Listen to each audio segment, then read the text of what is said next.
Hello, and welcome to another episode of The Power of You.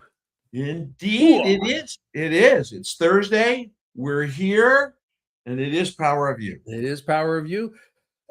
This week, we're going to talk about the hero. Oh, yeah. And this is not about the hero's journey.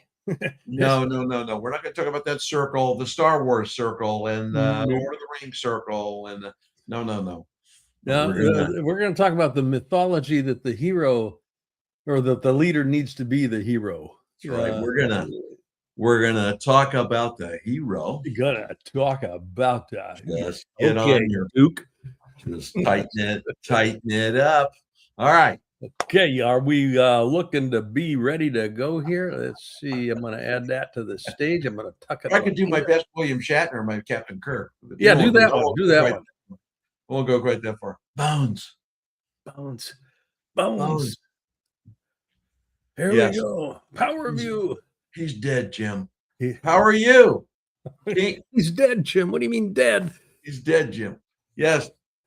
Yeah. So I love starting where we are with this when we talk about the 4 big mistakes in leaders. We say this pretty much every time. There's more than 4. There's more than 4. You can really screw this up if you really have half a mind. Yeah, you could, without even trying. You could. But we'll go through them quickly. And these are kind of the things that the reason why this slide exists, all of these slides exist, is these are things that Blaine and I see working with our clients. This is stuff or things that we've done. Not that we've done usually stuff that we've done. Not things that we might have done. But the first one, leaders step in to fix work instead of coaching the thinking behind it. And it is that it's that I'm going to come in and save the moment. Yep. I'm gonna nobody can do it as good as me. Therefore, I'm gonna take the hill. You people just follow me. And no questions about what were you thinking? None. Yeah. 0. Yeah. And kind of going along with that, because this is where the question how comes into play real strongly around this one. Leaders answer questions that their teams should solve. And it's kind of like, boss, we got a problem. How should we fix this? It's kind of like, that's not your job to do, leader. It really isn't your job to do. Now, you can support them in discovering the solution, but they're not going to own anything if you step in and fix their problem. That's, put it back where it belongs.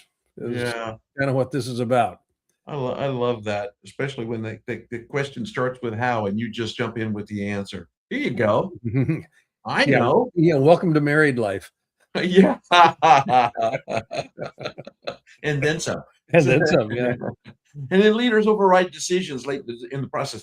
So this is, and you and I've experienced this in our careers. I know, where you are in the process and the decision has been made by your team, and the leader walks through the door and goes, I know what we're going to do. Not that. Yep. I'm going to override the decisions you made, and we're going to do it my way. Yep. Now, those of you that are watching and listening to this, I want you to just stop and think about where you've done that. And what was in play, because what is likely going on here, and this is where the whole hero thing comes into play, is I'm the boss. I'm supposed to be able to tell them. I'm supposed to know what. I'm supposed to go there. I'm supposed to have all, fill in the blank answers, solutions, all that stuff. If I'm not doing that, what's my job? Now, that's kind of fundamentally what this one comes back to. If I'm not running the show, what's my job? Right. Which we'll get into here in a little bit, because your job is not to save the day. Oh yeah, absolutely. And then last, leaders reward speed of response over quality better. And I love that. It's like, let's go. Movement is everything. Let's go. Let's get it done. Let's go. Let's fast. What do you mean? What do you mean we're thinking about it? Yep. Time is money. I'm not paying you to sit here and think about what we do next. I'm paying you to go do something. Yeah, one of my favorite 3 words. Time is money. Mm-hmm. Oh yes. Yeah, I love that statement. Should be predicated with thinking is profit. Thinking is profit. Yeah. Yes. Time is money. Thinking is profit. Yes. Little different there. So these are some of the symptoms, and again, every episode of The Power of You, we look at these mistakes, and then we look at how do they show up. Well, Yeah. typically, these, and again, there's all kinds of symptoms. These are just four that come to mind because they seem to be the ones that are most common. Why does everything still need my approval before it moves? Well, if you're the hero and people are looking at you as the font of wisdom, then and the holder of the purse strings and all of that stuff, it's all going to be coming right to you, and you become the bottleneck. Everything still needs your approval before it moves, and that's one way you know that you're occupying the wrong role as a leader. Oh yeah.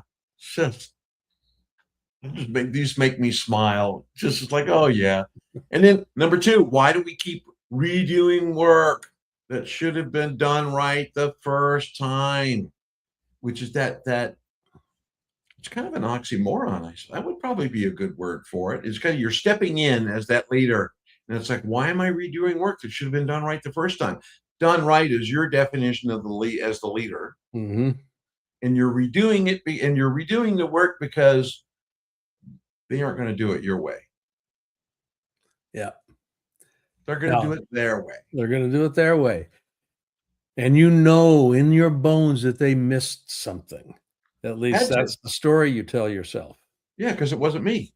Yeah. Yeah.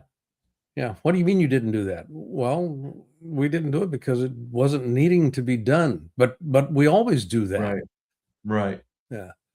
Absolutely. And then, why are my leaders waiting instead of deciding? This is the trickle down consequence of you as the hero.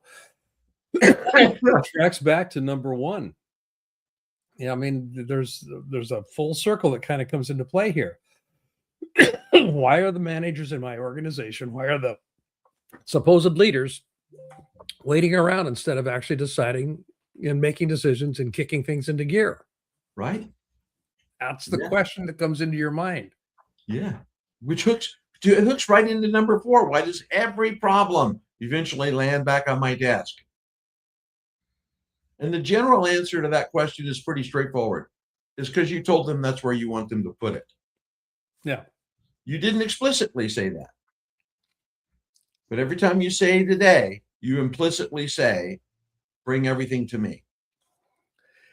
Now, if you look at all four of these symptoms and you link them back to the mistakes that we looked at just a minute ago, the leader as a hero, as the focal point, as the decider.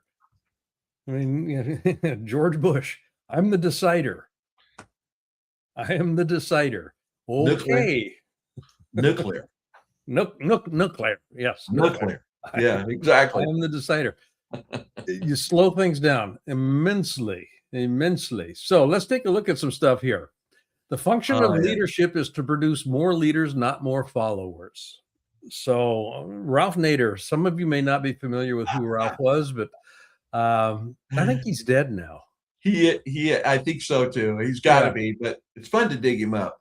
Yeah, not well, figuratively, euphemistically, figuratively speaking, of course. But it made me smile to see that quote, see that name. But but when you are as the hero, you're producing followers. Yeah. Yep. And what you want to have is well instructed and well intentioned leaders that know what it means to lead. And I say that knows what it means to lead. Yeah. Now, what's interesting about this, and we'll talk about this as we go into this next definitional slide. Yeah. Everybody's a leader in some way, shape, or form because leaders cause movement.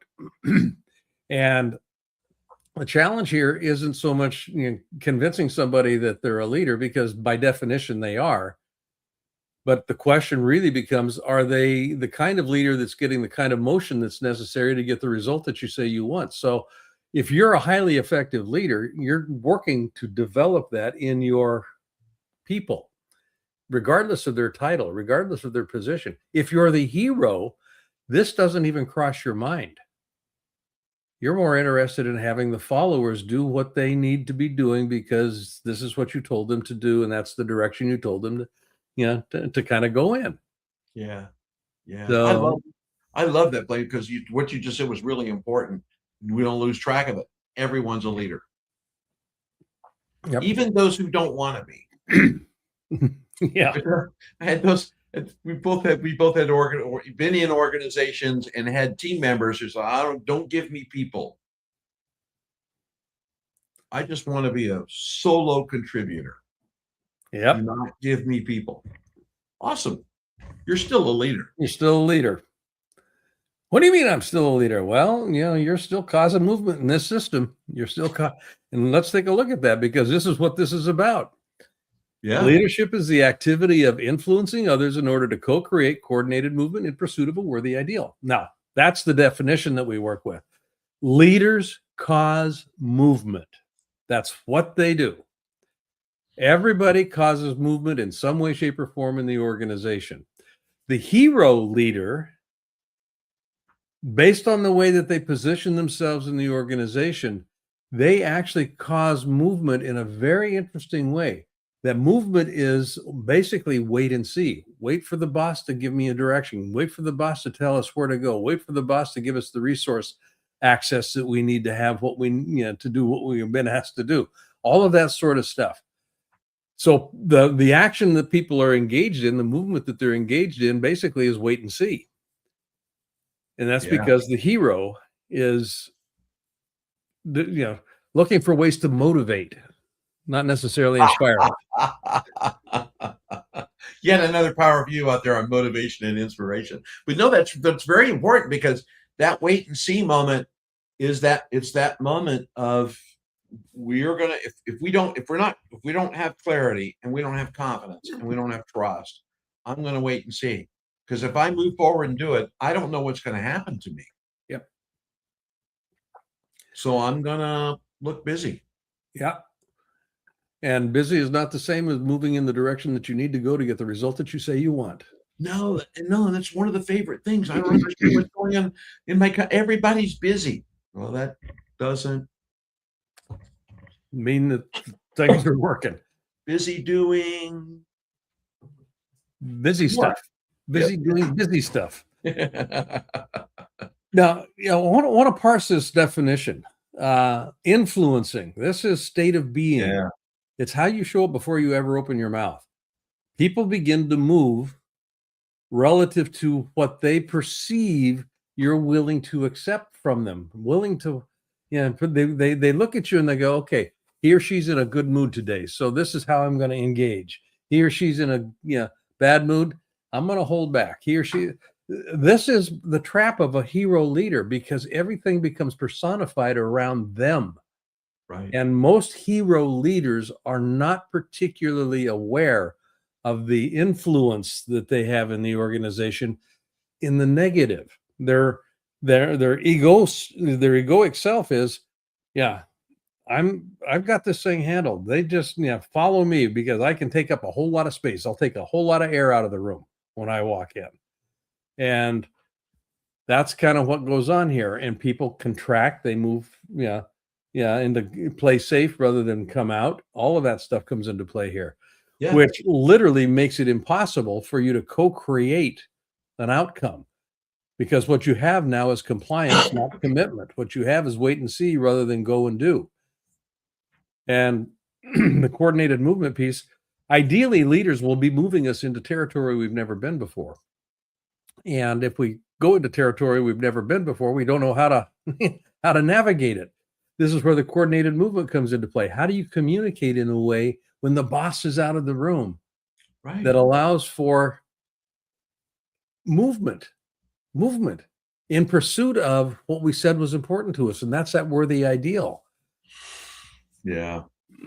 Yeah, that worthy ideal. I love when we talk about this, because that worthy ideal, it's the most important, one of the most important parts of the equation, if not the most important part.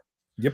That worthy ideal is what matters. It is not 10 more pallets per hour. It is not more money. It is not margin. Those things are great and they're outcomes.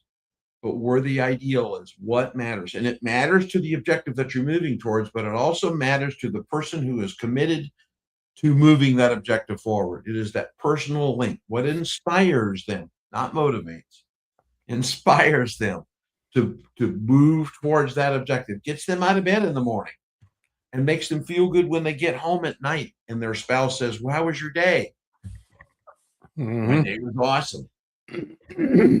And that word inspiration gets to be interesting here. One of the things that, is interesting about the leader, the hero as a leader, or the leader as a hero, is you'll hear people in the organization, you'll hear people just in general say, he or she's very inspiring. Yeah. Now, they are inspiring. The question is, do they inspire me? Do they bring something out in me that is inspirational in me, that I can actually get out of bed in the morning going, I can't wait to make this thing happen? That's different than the motivation. So important. Motivation is external. Inspiration is internal. Yeah. Yeah. That's so important. It's the difference between the carrot and what matters. Yep. Not that, it says that right there, but anyway. What matters? What matters. So the framing here, when we start thinking of leaders in ways other than being the hero, we start thinking in a little bit different fashion here. Leaders think stepping in ensures success. That's the legacy. That's the definition of the hero leader. They think that stepping in will ensure success because nobody can do it the way I would do it. Nobody has the insight that I have, all of that stuff. Now, we're talking about this in extremes. Yeah. This is just to kind of mark out the territory here. The reality is that kind of a thinking, that kind of a way of being guarantees dependence. Literally, it doesn't give the people in the organization or on the team room to be autonomous. And what you'll see if you're actually paying attention to scoring mechanisms, surveys and whatnot, emotional engagement begins to drop. And it literally is not an accident that Gallup's yearly, their annual employee engagement survey consistently shows 87% of the workforce worldwide is emotionally engaged. 87% is emotionally engaged. That's a function in part of a hero leader. Stepping in to ensure success. Yep. Okay, I'm the boss, sort of a deal. So, every time you take over, you teach your team what not to own. You teach your team. People give you what they perceive you're willing to settle for, what you're willing to accept as a leader. And if you keep stepping in, they're not going to be willing to give you autonomy. They're not going to be willing to give you anything because why would they? It's going to be pulled away from them. So important. Why am I going to do this? I'm not going to get to own it. Yep. Therefore, if I don't own it, it kind of doesn't really matter to me. So I'm going to let you have it. And the speed at the top creates drag across the system. I love that one. Yeah. It's just the faster I'm going to go. I've got this and I'm going to go, the harder I've got to pull you behind me. You and I both have been very fortunate to coach and work with and consult with some incredibly intelligent people. Yep. That can connect the dots really fast. And they can get from A to Z in a New York minute. Other folks are going, well, what happened to B, C, D, E, F, G? Yeah. So they're still kind of back here going, wait a minute, I want to connect these dots. And you as the leader have already gotten from A to Z. And it's so speed at the top can create drag across the system because everybody is trying to catch up. Yep. To the hero that has landed in the promised land already. Yeah, he's already figured it out. He or she has figured it out. When you could chat, you could see it, the deer in the headlight in the eyes when that happens. It's like, okay, we don't know where we're going to go. Yep. And then control, and this is part of it. When things start to go sideways, the default for almost everybody is to grab the wheel. Yeah, I'm going to get back in control here. Control feels efficient in the moment, but it scales dysfunction over time. And what we mean by dysfunction is it scales people not being, in every organization we've ever worked with, we've got accountability issues. Well, duh. The reason we have accountability issues is because the quote unquote leaders are hanging onto the control wheel. And they're demanding accountability without giving the control mechanisms to the people that need to be doing stuff. Yeah. Which hooks into that, hooks right in. Autonomy is not given. And it's funny because when you're in that, so there's accountability. By the way, people, accountability is not a Trello board, it's not a spreadsheet, it's not a Asana, it's not Todoist, right? Accountability is ownership. We're talking about accountability in that term. And autonomy and accountability requires autonomy. Autonomy isn't given. You don't give autonomy. And the hero will give autonomy. You go ahead and you go. And then as soon as I have the bare sense that you've stepped off the rails, I'm coming back. And you thought you were autonomous, but you're autonomous the way I told you to be. Mm-hmm. What happens with what autonomy is built through clear expectations. So you're clear on both sides. What are we moving towards? What are the expectations? And for the sake of what? And what are the boundaries? When do you need to come to me for help? Yeah. When should you ask? And up until that point in time, it's yours. It's yours. And that consistent boundary piece is actually enforced on both sides of the ledger. Yeah. So as the leader, you don't cross that threshold as the leader. If something starts to go sideways, then it's time for a conversation, but it's not time to grab the control wheels. Oh yeah. Yeah. There's a boundary there, particularly if you're interested in people acting with autonomy, which generates responsibility, which creates ownership and emotional engagement. I mean, all of this stuff is linked. Leaders, there's a tip you can use on that. Keep a pencil in your desk drawer. By the way, pencils are things that you write with, by the way, just in case those of you have never seen a pencil. And every time you feel like you want to step in, bite down on it. Just put a bit in your mouth. Yep. Just bite down on it. Don't worry about it. The paint shouldn't be too lead filled. It'll be okay. But the point is, take a breath. Take a breath.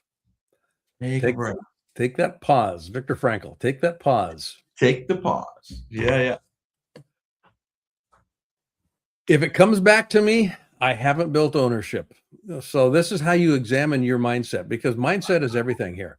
Yeah. At the risk of being somewhat repetitive here, 97% of our behavior by the time we're about 30 years of age is already set in stone. I mean, it literally is cast in stone. And it's out of sight, out of mind. This is called the paradigm. It's called our mindset. It's called, it comprises our belief systems, our value structures, all kinds of stuff. Yeah. It is so habituated that we aren't aware of it.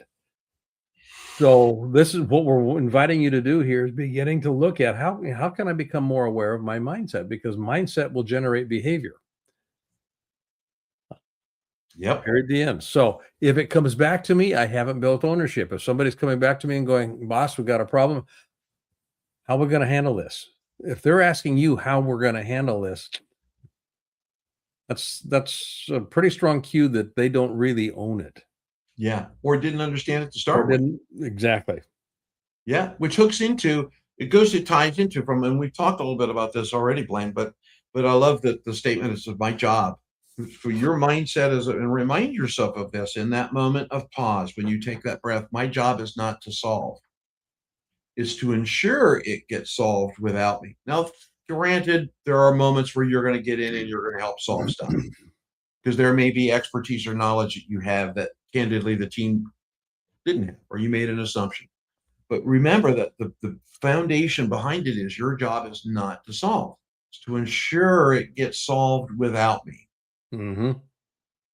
Which is that component of asking yourself, did I build ownership? How are we going to do this? If you're solving it without you, it gets solved without me, that sense of ownership is being established. that foundation is laid and your team can move forward. Short-term rescue creates long-term reliance. Now, Oh. this one, I mean, what comes to mind for me around this when we were putting these slides together was, the whole, meme of helicopter parents. Yeah. Coming in to rescue the kids. It's kinda like, well, I grew up in the '60s, and, there was not a whole lot of rescuing going on. If I got myself in trouble, I had to find a way to get myself out of it. Yeah. And, and I did. I developed some pretty good coping skills, as a consequence. Sure. So if you're continuously rescuing your team, you're continuously, short leash, it's kinda like, "Okay, you reached the end of the tether here, and I'm gonna come in and save you." Give them a long leash. Let them get close to drowning. Let them get close to drowning. Yeah. Yeah, you know when to step in. You'll know when to step in. But just the fact that they're screaming and yelling doesn't mean that it's dangerous. I mean, Marcus Aurelius, I one time remember reading something in his meditations book. My son may be ill today, but he's in no danger. Yes. Such yes. Yeah. Yeah. So there's a distinction there to be made. Yeah, they may be kind of going off the rails here, but they and we are in no danger at this point in time. Yes. Yeah. That's why I used to love telling my team all the time. It's hard to crash this thing into the rails. Yep. So take a shot. And then clarity replaces control. We've talked about this before, Blaine, many times about the difference between clarity and control. Control means there is no clarity present. Mm-hmm. And you're going to step in. Clarity, there's an art to clarity. Maybe that's our next power review is clarity. But from if we haven't done one already, shoot, we've only done 58 of these. 58 of these, I think, yeah. I don't remember how many we've done. But clarity replaces control. When you are clear with your team and your team is clear with you. Both sides. Yeah, that reciprocal thing. Tip for you leaders, when you delegate, in the art of delegation and you delegate something to someone, ask them what you delegated to them. And ask them what their first 2 or 3 steps are. And that'll tell you very quickly whether there's going to be control or clarity. Because it gives you that moment to establish clarity before they step out the door. Yep.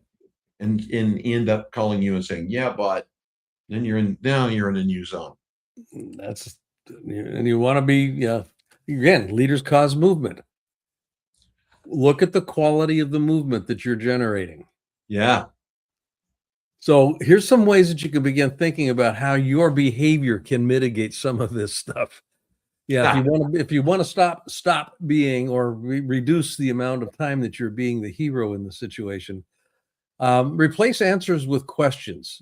So what do you recommend becomes a standard repart when somebody goes, "We got a problem." You're going, "Well, what do you recommend we do?" Yeah, give me, what are the 3 solutions that you thought about? And which one do you think would be the most viable? So the quality of your questions makes a big deal. One of the things that causes movement are questions. Questions serve 2 purposes. One is obviously to gather information, but the other one is when you ask a question, it sends people looking in a certain direction for answers. So the nature of your question makes a big deal. The quality of your question is a big deal. Oh boy. And highly effective leaders use questions as a mechanism, as a very strong mechanism for continuing the generation of movement in their systems. They don't go out and do it themselves. They ask questions that point people to do it themselves. Yes. And that's a big distinction. Yeah, I love that you say that, Blaine, because one of the things with that art of the questions is crafting the questions. There's a place you want to lead them to, and questions give you the ability to do that without giving them the answer.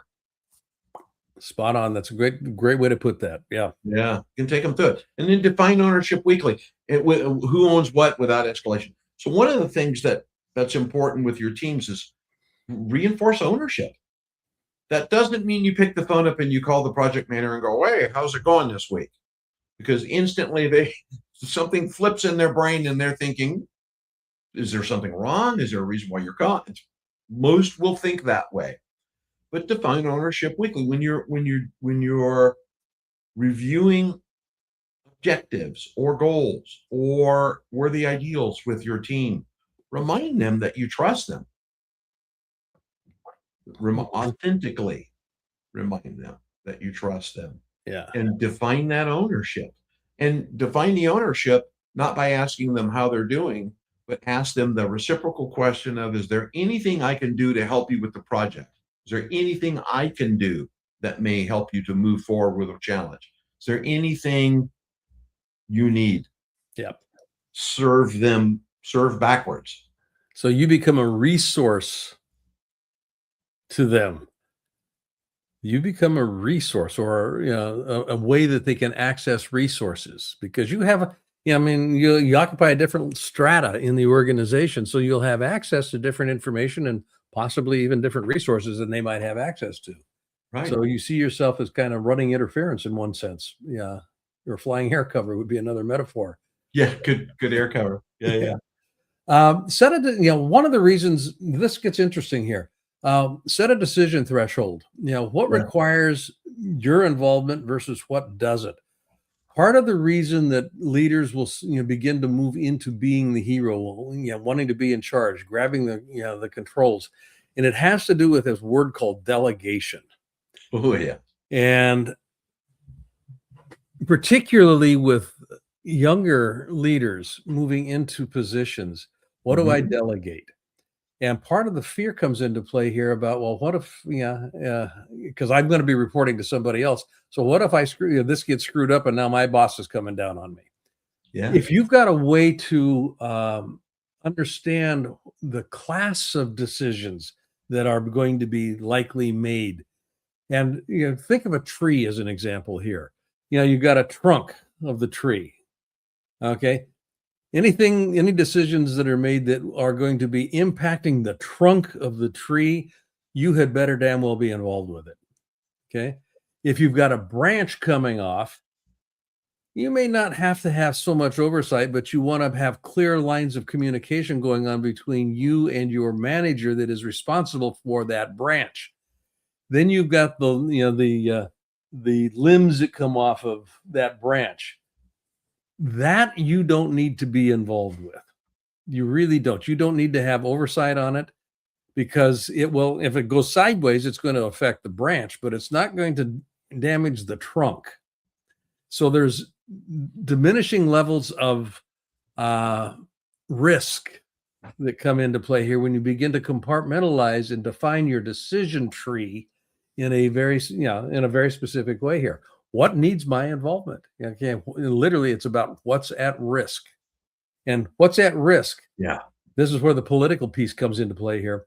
What's at risk is not necessarily your ego. Okay, if your ego is part of that equation, okay, we're going to sit down. We're going to have a little come to Jesus conversation about what you think you're doing. Yeah. If you're in it to protect your ego, that's a whole new challenge. That's a whole new challenge here. That's why yep.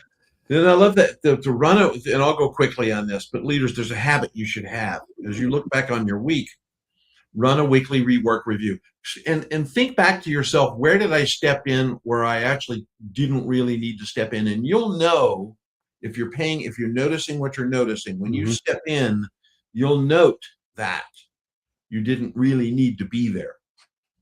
You'll note that you're being invited to meetings and attending meetings where you really didn't need to be there. So do that weekly rework review. And that's important, because those create opportunities in your calendar and schedule to do things that you could or should be doing that actually move that worthy ideal forward, the outcomes forward that you're doing, that you're working towards your company. But make that a weekly habit. Pick a day, pick Friday at 4 and do a weekly review and put it in your calendar. Make it a rigorous thing that you do. But figure that out. Yeah, figure that out. And I love this point, because one of the things that you can do with this, and this is where you can begin to get some co-creation in the mix here, is ask a trusted lieutenant, ask somebody who you trust in the system, in the organization, to be your feedback partner here.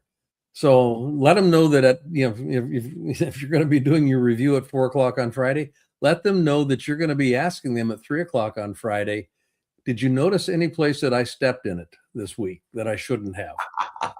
And you trust them to give you honest feedback, and they understand for the sake of what you're asking. So it's not about anything other than I'm trying to improve myself. I'm trying to improve myself so I can be more effective as a leader in our organization.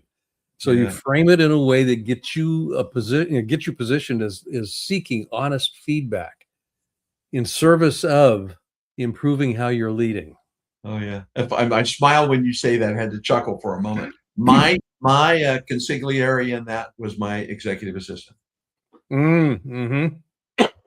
We do a week wrap up and a week plan ahead every Friday.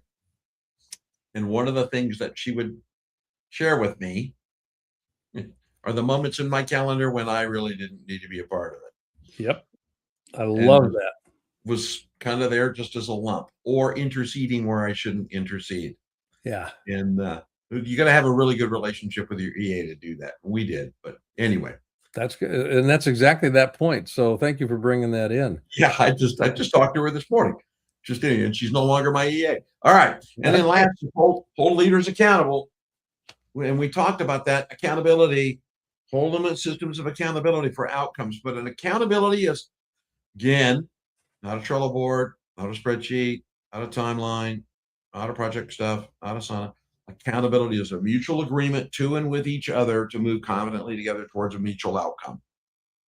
Hold each other accountable. And a great way to hold accountability, and you said this earlier, Blaine, is that reciprocal part. What could I have done better this week to serve your destination? Mm-hmm. What could we have changed to do that? Yeah. Which is, and part of that conversation ends up being, what do I need to do less of? What do I need to do more of? What do I need to just stop doing altogether? Yeah. What do I need to learn that I'm not doing right now that would serve what we're trying to make happen? Yeah, exactly. Followed by a question. Tell me more. Tell me more. So all of this matters. We're having this conversation. We're doing this episode because the idea of the hero, the leader as the hero, is really pervasive. I am the decider. Oh boy. If you can move away from that, you're going to notice some very interesting things begin to occur. And these are just 4 of the things that are pretty typically evidenced when you end up having leaders that are working with the definition that we provided, which is influencing in order to co-create coordinated movement in pursuit of that worthy ideal. It doesn't mean they're doing it. They're influencing it. Right. So decision speed increases because the work stops waiting on you. Period. Yeah. Enough said on that one. Mic drop. Boom. And then trust builds when ownership is real. I mentioned the word earlier about being authentic. When it's authentic trust, and when it's you grant ownership, and ownership means I'm not going to step in. When you're implying ownership and you interfere with trust. Trust begins to erode, and chips down, chips and chips and chips and chips and chips. Pretty soon it's a big problem. If it's chipping with that person, they're chipping it in the body of their team because they're communicating that message downward to the other people. So trust builds when ownership is real and you're in partnership, literally in partnership, you can build that trust. And then this third point, execution becomes consistent. What you're going to notice, and this ties back into the other 2 real quickly here. Yeah. Is that you're going to, in the word consistent, what we're implying by that is it's something that you can count on. You don't have to worry about it. You don't have to oversee it because you know that the people that are closest to the work are going to be doing what needs to be done. They have the awareness, the situational awareness, the product awareness, all of that kind of stuff. They're the ones that are doing it. So execution becomes something that you don't have to actually drive. Yeah. Yeah, as the hero leader. It's something that you can look at and you can kind of go, looks to be on track. Yeah. And then I must hasten after them, for I am their leader, because there they go. Exactly. And then last, growth becomes possible because you're no longer the bottleneck. And this is our mastermind, right? And Yeah. what we talk about in the mastermind is your mindset, the compassionate way you run your business, compassionate capitalism, and the mechanisms that you put all of this in place. Growth becomes possible because you're not the bottleneck. And growth is not just money. Right. Growth is you. Growth is your team grows in stature and authority, and they grow in capability and capacity, which in turn means then you get to that magic word out there. Let's see, 5 letters. Yeah, 5 letters. Scale. Scale. Yeah, 5 letters. This is how you scale. So exactly. When you get a chance to do that, you do these things. Decision speed, trust builds, execution becomes consistent, growth occurs. And what you're not doing is intervening. And this is, when things are working well, intervention is not happening. And by intervention, what we're talking about, another word for this is interruption. Yes. And yeah, you have quelled the signal to noise ratio. You've reduced the signal to noise ratio because, in the consulting work that I did early in my career, there was a term that would be used for the consultants. It was the seagulls are in. Oh yeah. And you've heard this as well. And they've flown in and they crapped over everything. Oh yeah. And now we got to clean it up and everything. And then they flew out. Intervention is not what you want. Now there's a place for it, obviously, but when it becomes an interruption, then you got a problem. What you're going to be doing here is leading by design. You design the system, you design your leadership. This is what this definition of leadership provides: influencing others in order to co-create coordinated movement in pursuit of a worthy ideal. That is a design blueprint. That is a design blueprint. How do you design your leadership to fit into that definition so that you are actually elegantly producing the kind of movement that you want in your organization? That's what we're after. That's what we're after with this. And hero leaders don't do that well. Yeah, or at all. Make a lot of noise. They got a lot of attention. All right, so what do you get? Why the hell does this matter? That's a technical term, by the way. It's Thursday, so we can say that technical term. So it comes down to, and I just touched on this. You don't scale by doing more. You scale by being needed less. Ooh, I love that. You just, if you want to scale your business, you scale by being needed less. The scale is going to require your time, your focus, your effort, your skills that are separate. And you scale by being needed less. Strategy creates direction. Ownership creates execution. Yeah, you've got the worthy ideal in place. Strategically, you look at what's the best pathway, and then the execution. I mean, Bossidy over at Allied Signal years and years and years ago, he was a contemporary of Jack Welch at GE. Execution is everything. Execution is everything. So ownership creates execution. That's right. And if you're in charge of execution, I mean in charge as the hero, you're not going to get the kind of execution that you want. You're going to get people that are complying with checkbox sort of things. They'll do just enough to make sure they're not being watched. Where ownership is present, all bets are off. They're just going to run with it because it's theirs. Yeah. Theirs. And they're going to want it to happen. That's the co-creation of coordinated movement in pursuit of a worthy ideal. Worthy ideal. And then the last statement: if the leader is the hero, the team never becomes one. It's a team of you. and you get to go to a special office where it says tattoos, and you can have them put the word Sisyphus on your shoulder. Exactly. Right there. There you go.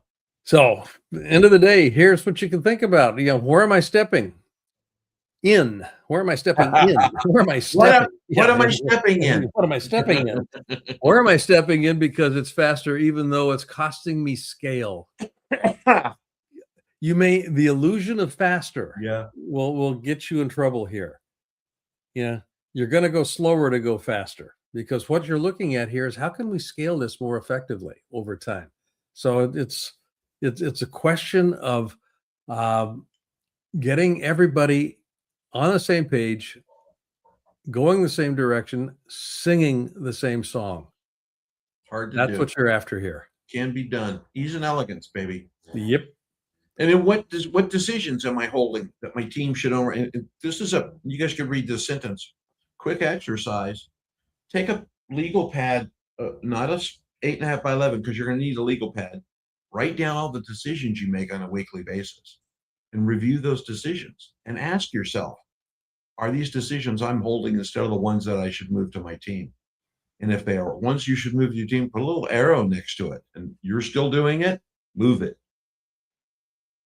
Create a plan, move them, get them off your plate. Yep. That's really important. And then while you're doing that, kind of think about them in terms of that decision tree, trunk, branch, limb sort of a thing. Such a good point. So that you've got some criteria that you can actually work with here, because there will be an educational dynamic involved with it. You're not going to hand off something that you don't trust somebody to do particularly well. So what do they need to learn? So that which goes into this last piece here. Where have I confused being helpful with being necessary? Part of being necessary in the context of this particular episode has to do with how am I developing my people? Yeah. My necessity, my role isn't to do. My role is to develop great leaders. I build a great company by building great people. That's probably the easiest way that you can think about that. So your role is to build great people while doing the work that's necessary to be done. There you go. So here we go. Look at that. Colorful. Doctor, it's colorful. Look at that. Look at that. I'm going to just bring this up as a full slide. This is a cool one. Notice the hero mindset is red. Oh, yeah. Hero mindset. I need to take over and control. These are things. Catch yourself at these things. Think about it.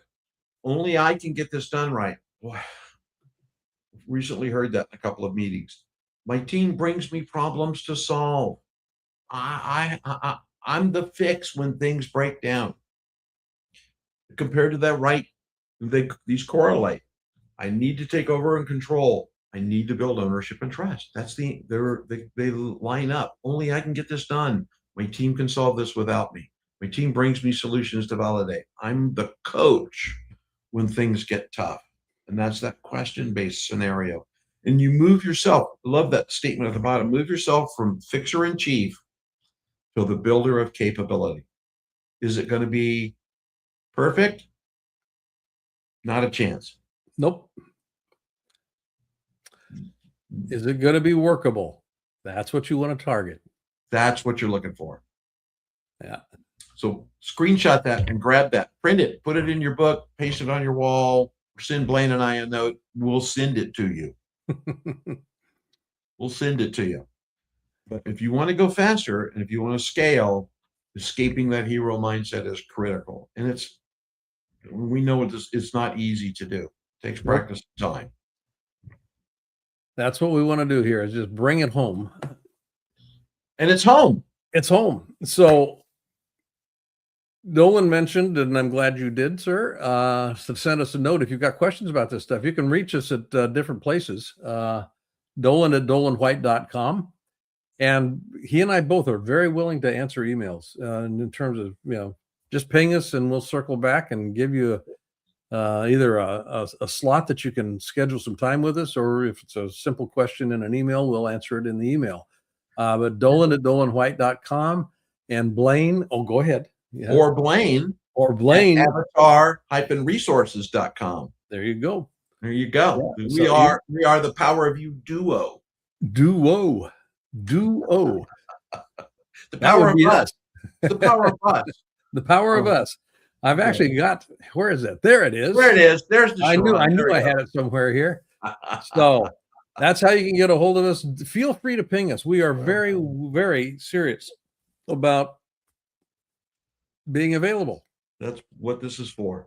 There's no strings. There's you talk to us, there's not going to be a sales pitch about anything. It's just gonna, if you got a question. We got a whole bunch of years together just doing all kinds of stuff. Somebody, I was doing office hours with David Meltzer today. Oh yeah. Our weekly solo business office hour show. And David said something that I just about fell out of my chair with. He said, those are the things that are cliches today were brand new when Blaine was working. And like, wait a minute, I am not that old. What are you talking about? So I'm glad I wasn't on there, because I would have said, so was electricity. So was electricity. Thank you very much. Yeah, you're welcome. But the point is, we've seen a lot of stuff. We will probably be able to answer your questions if you've got a question, and if not, we can point you in a direction that can get it answered. So feel free to touch us. Yeah, reach out and touch us. Okay. There you go.